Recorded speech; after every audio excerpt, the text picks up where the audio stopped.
Boa tarde. Boa tarde, professora. Boa tarde. Hoje, no nosso canal Ajudando os Vestibulandos, onde a gente grava, né? A gente faz uma chamada e grava essa chamada para colocar no YouTube de forma editada. Vamos falar sobre a Revolução Chinesa. A Revolução Chinesa, como o próprio nome já diz, é uma revolução, né? Que ocorreu na China. E para toda revolução, a gente precisa de revoltas que cheguem nessa revolução, certo? E essa revolução, as revoltas dela, no caso, começam no período imperial, onde a dinastia imperial lá na China era a dinastia imperial Qing, certo? Que era lá no século XIX. Gente, isso já leva para a primeira revolta, que era a revolta contra o domínio imperial. Que no caso o povo ele queria o quê? A democracia, e no período imperial que também é o império, né? No negócio de democracia. Então, o povo já começa a primeira revolta. A segunda revolta é contra trazer a invasão europeia. Por quê? Nessa época, gente, a Europa ela tinha uma influência muito grande. E o povo já acreditava que o Império e a Europa, elas tinham ali a sua aliança. Então eles eram contra isso, porque sabiam que no final, né, o povo ali, o imperiado, ia tudo se lascar. Então eles eram contra, né, e tiveram uma outra revolta. A terceira revolta, gente, foi a Guerra do Ópio. O que é ópio, professora? Boa pergunta, Ingrid. O ópio, ele era uma droga estrangeira feita de papoula. Ela veio da Índia, trazida pelos ingleses, pelos portos. Tanto, gente, que nessa época assim, teve uma guerra nos portos, onde o porto de Hong Kong ele ficou sob o domínio inglês. Porém, em 1997, ele voltou, né, para o domínio chinês. Beleza. Foi esclarecida que era a guerra do ópio, que era o ópio? Sim. Também tivemos a revolta de Taiqing e a revolta dos Boxers. O que foi essa revolta dos Boxers? Era quando eles eram anti a presença europeia e contra o Império, porque como eu já tinha dito anteriormente, eles dois ali estavam pau a pau, estavam na aliança. Em 1911, 1912, foi quando começou a primeira revolução. Nessa revolução, ela já foi do fim, a dinastia imperial, né? Que foi a Revolução Xinhai, que foi comandada pelo grupo Kuomintang, que era comandado por Sun Yat-sen. O que eles eram exatamente? Eles eram uma república, gente, do Partido Nacionalista da China. Que é, ó, vou pedir para eles ficarem aqui, ó. Esse é o símbolo, tá bom? Do Partido Nacionalista da China, Kuomintang. Certo? Certo, então. Em 1921, gente, quem que veio? O PCC. Ah, professora, é o PCC do comando, primeiro comando capital, a facção, né, do caso que conhece? Não, gente, é o PCC, Partido Comunista Chinês, comandado por Mao Tse-tung. Mao Tse-tung. E, gente, quem representava tal partido eram os fazendeiros. E, gente, quem estava no apoio desse partido? A União Soviética, que estava esperando o comunismo por aí, né? Como eu tinha falado para vocês, esse partido era comunista. Beleza. Esse partido também ele visou bastante, né? Como no comunismo, a igualdade de gênero, né? E isso é importante ressaltar, porque naquela época a mulher não tinha muita fala, então eles trouxeram a igualdade de gênero e tal. E beleza. Em 1934, 1935, começou o quê? A Longa Marcha, que foi quando esse PCC começou a ir para o norte ali da China para se fortalecer e tal, e poder, né, dominar ali, porque até então o domínio era eu não diria um domínio meio ali, né, porque estavam divididos entre o PCC e o Partido Nacionalista. Só que o PCC subiu lá para o norte, nessa longa marcha, para poder se fortalecer e acabar com esse Partido Nacionalista.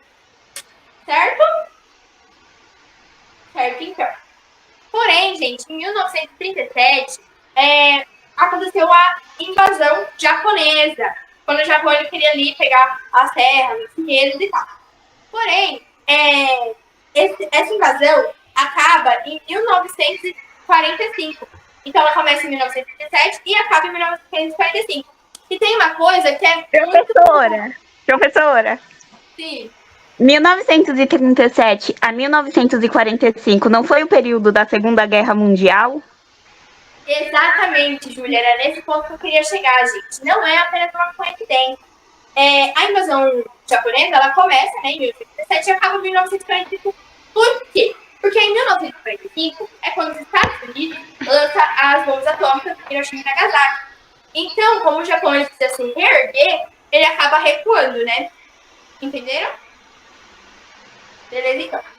Quando o Japão recua, porque nessa invasão japonesa, os partidos, né, do PCC e do Partido Nacionalista tiveram que se unir contra o Japão, né? Isso faz um pouco de lógica. Só que quando o Japão, ele, né, recua para se reerguer, voltamos, no caso, né, para uma guerra civil, que é o Partido Nacionalista contra o PCC, que é o Partido Comunista. Beleza. Em 1945, quando começa a Guerra Civil, em 1949 é quando ela acaba. Por quê? Em 1949, os comunistas, o PCC, né, ele acaba ganhando. E os nacionalistas, na época, eles já estavam sendo comandados por Chiang Kai-shek e os comunistas estavam sendo comandados ainda por Mao Tse-tung. Enfim, em 1949, né, o PCC ele ganha e até hoje, atualmente, comanda a China. E é conhecido como República Popular da China. Que, no caso, é a China atual. Mas, gente, o Partido Nacionalista, ele, né, saiu com uma ilha, né, que era conhecida como Formosa, porque ela tinha sido colonizada por portugueses, né, então ela tinha esse nome esse nome de Formosa. Só que hoje em dia ela é conhecida como Taiwan. Correto? Beleza? Beleza? Em 1958 a 1960 aconteceu o período do Grande Salto. Gente, o que era o Grande Salto? Ele era uma mistura, era uma junção, né, da prática agrícola com a prática industrial. Aí as terras, elas tinham uma colonização e as fazendas eram chamadas de fazendas Sputniks. Ô, Pro, o que é fazenda Sputniks? Ou por quê? Elas tinham esse nome, fazenda, no caso, porque era o nome do primeiro satélite da União Soviética, lançado pela União Soviética. E como eu tinha dito anteriormente, o PCC e a União Soviética estavam ali, né, meio que aliados, porque, né, enfim, estavam aliados. E como foi o nome do primeiro satélite da União Soviética, as letras passaram a ser chamadas de fazendas Sputnik. Entendido? Beleza, então.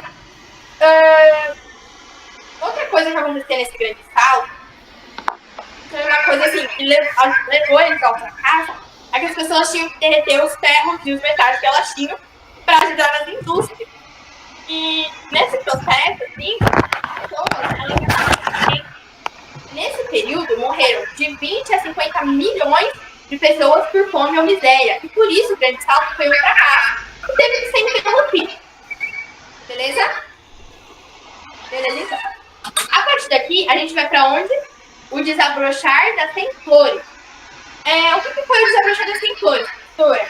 Era quando o governo incentivava o povo a criticar o governo.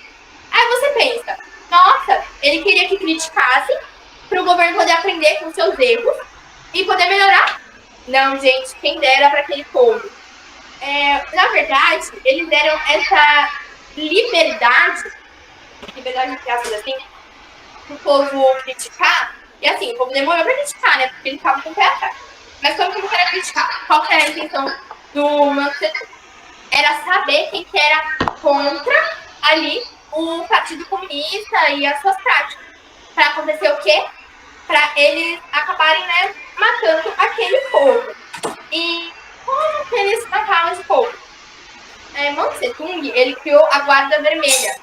E quem que era a Guarda Vermelha? Eles eram os responsáveis pela perseguição pelas mortes e responsáveis por difundir o livro vermelho.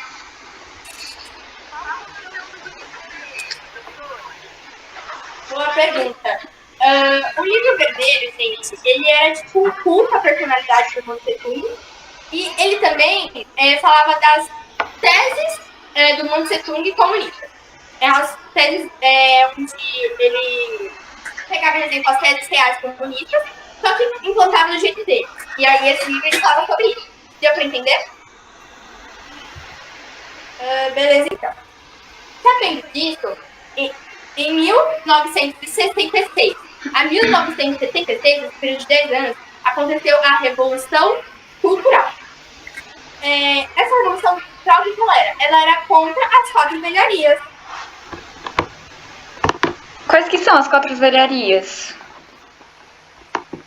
As quatro velharias eram as velhas ideias, velhas culturas, velhos costumes e velhos hábitos, entendeu? Uhum. Então a Revolução Cultural ela era contra essas quatro velharias. Certo? Deu pra entender? Beleza. Sim.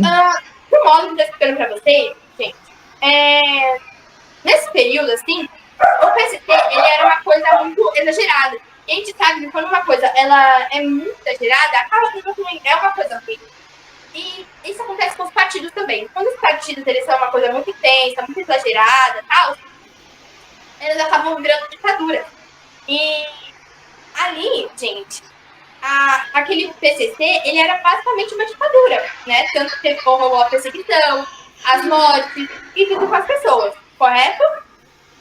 Correto. E quando que acaba esse sofrimento da ditadura do Cu?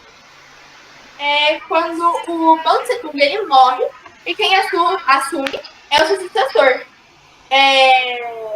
o Liu Xiao. Ele que assume. Beleza. Aí basicamente é isso, né? Aí o presidente atual, gente, ele assume em 1912 não, em 2012. E quem que é o presidente atual? Quem é o presidente atual? Exatamente. É o Xi Jinping, que assumiu, né, em 2012. E em 1922, galerinha, ele foi eleito ao seu 3º mandato como secretário-geral do PCC, né? E basicamente é isso, né? Espero que vocês tenham entendido sobre a Revolução Chinesa. E depois dá uma olhadinha no YouTube também, né? A visita no YouTube para quem perdeu essa chamada incrível, gente. Obrigada. Até a próxima aula de Ajudando Estimulando.